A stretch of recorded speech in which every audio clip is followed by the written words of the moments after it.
জামায়াত ক্ষমতায় গেলে ব্যবসায়ীদের জন্য উন্মুক্ত পরিবেশ তৈরি করবে বলে জানিয়েছেন দলটির নায়েবে আমির সৈয়দ আব্দুল্লাহ মোহাম্মদ তাহের।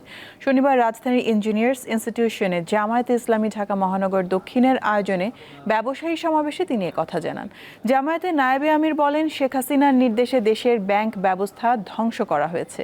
বিশেষ উদ্যোগ নিয়ে ব্যাংক খাতকে ঢেলে সাজানোর পাশাপাশি নির্বাচনের মাধ্যমে জামায়াত ক্ষমতায় আসলে উদ্যোক্তা তৈরিতে 10 লাখ টাকা পর্যন্ত ব্যাংক ঋণে মর্গেজ দিতে হবে না।